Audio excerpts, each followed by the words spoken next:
ಮುನಿರತ್ನ ವಿರುದ್ಧ ಜಾತಿ ನಿಂದನೆ ಜೀವ ಬೆದರಿಕೆ ಕೇಸ್ ಪ್ರಕರಣ. ಇನ್ನು ರಾತ್ರಿ ವೇಳೆಗೆ ಪರಪ್ಪನ ಅಗ್ರಹಾರಿಗೆ ಜೈಲಿಗೆ ಶಾಸಕ ಮುನಿರತ್ನ ಹೋಗ್ತಾರಾ ಅಥವಾ ಪೊಲೀಸ್ ಕಸ್ಟಡಿಗೆ ಹೋಗ್ತಾರಾ ಅಂತಕ್ಕಂಥದ್ದು ಈಗ ಪ್ರಶ್ನೆ ಆಗಿದೆ. ಇನ್ನು ಮುನಿರತ್ನ ವಿರುದ್ಧ ಜಾತಿ ನಿಂದನೆ ಜೀವ ಬೆದರಿಕೆ ಕೇಸ್. ಇನ್ನು ರಾತ್ರಿ ವೇಳೆಗೆ ಪರಪ್ಪನ ಅಗ್ರಹಾರ ಜೈಲಿಗೆ ಶಾಸಕ ಮುನಿರತ್ನ ಶಿಫ್ಟ್ ಆಗ್ತಾರಾ ಇಲ್ಲ ಶಾಸಕ ಮುನಿರತ್ನ ಪೊಲೀಸ್ ಕಸ್ಟಡಿ ಅವಧಿ ಇಂದಿಗೆ ಅಂತ್ಯ ಆಗಲಿದೆ.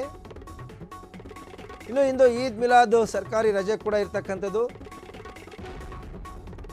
ಅಲ್ಲದೆ ಸಂಜೆ ವೇಳೆಗೆ ನ್ಯಾಯಮೂರ್ತಿ ನಿವಾಸದಲ್ಲಿ ಮುನಿರತ್ನವ್ರನ್ನ ಹಾಜರುಪಡಿಸಬೇಕು ಪೊಲೀಸ್ನವರು. ಒಂದು ವೇಳೆ ನ್ಯಾಯಮೂರ್ತಿಗಳು ಅವ್ರನ್ನ ನ್ಯಾಯಾಂಗ ಬಂಧನಕ್ಕೆ ವಿಧಿಸಿ ಆದೇಶಿಸಿದರೆ ಜೈಲಿಗೆ ಶಿಫ್ಟ್ ಆಗ್ತಕ್ಕಂಥದ್ದು ಬಹುತೇಕ ಖಚಿತ.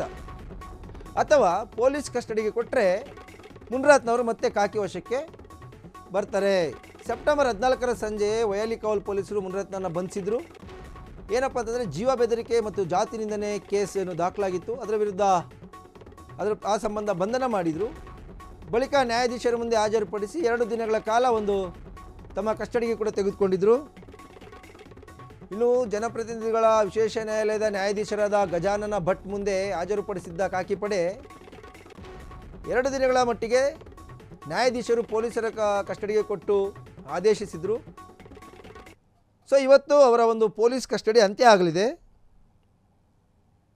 ಪೊಲೀಸ್ ಕಸ್ಟಡಿ ಅಂತ್ಯ ಆಗಲಿದ್ದು ಪೊಲೀಸರು ಹೆಚ್ಚಿನ ತನಿಖೆಗೆ ಅವಶ್ಯಕತೆ ಇದ್ದಲ್ಲಿ ಅವರು ತಮ್ಮ ಕಸ್ಟಡಿಗೆ ಕೇಳ್ತಕ್ಕಂಥ ಸಾಧ್ಯತೆಗಳಿದ್ದಾವೆ. ಈ ಪ್ರಕರಣದಲ್ಲಿ ಕೂಡ ಬಹುತೇಕ ಅವರು ತಮ್ಮ ಕಸ್ಟಡಿಗೆ ಕೇಳ್ತಕ್ಕಂಥ ಸಾಧ್ಯತೆ ಇದೆ.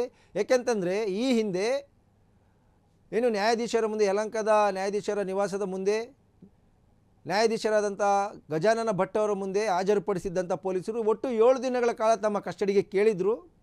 ಆದರೆ ಜನಪ್ರತಿನಿಧಿಗಳ ವಿಶೇಷ ನ್ಯಾಯಾಲಯದ ನ್ಯಾಯಾಧೀಶರಾದಂಥ ಗಜಾನನ ಭಟ್ ಅವರು 2 ದಿನಗಳ ಮಟ್ಟಿಗೆ ಪೊಲೀಸರ ಕಸ್ಟಡಿಗೆ ನೀಡಿದರು.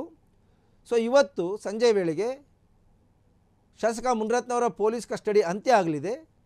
ಹಾಗಾಗಿ ಅವರನ್ನು ಇವತ್ತು ಕೂಡ ಜನಪ್ರತಿನಿಧಿಗಳ ವಿಶೇಷ ನ್ಯಾಯಾಲಯದ ನ್ಯಾಯಾಧೀಶರಾದಂತಹ ಗಜಾನನ ಭಟ್ ಅವರ ಮುಂದೆ ಹಾಜರುಪಡಿಸ್ತಾರೆ.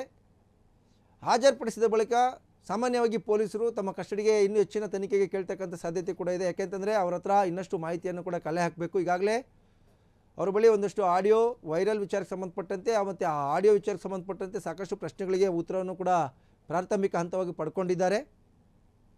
ಮುಂದಿನ ತನಿಖೆಗೆ ಅವರನ್ನು ನಮ್ಮ ವಶಕ್ಕೆ ಕೊಡಿ ಅಂತ ಕೇಳ್ತಕ್ಕಂಥ ಸಾಧ್ಯತೆಗಳು ಬಹುತೇಕ ಹೆಚ್ಚಿವೆ. ಒಂದು ವೇಳೆ ಪೊಲೀಸರ ಮನವಿಯನ್ನು ನ್ಯಾಯಾಧೀಶರು ಪುರಸ್ಕರಿಸಿದರೆ ಶಾಸಕ ಮುನಿರತ್ನ ಮತ್ತೆ ಪೊಲೀಸ್ ಕಸ್ಟಡಿಗೆ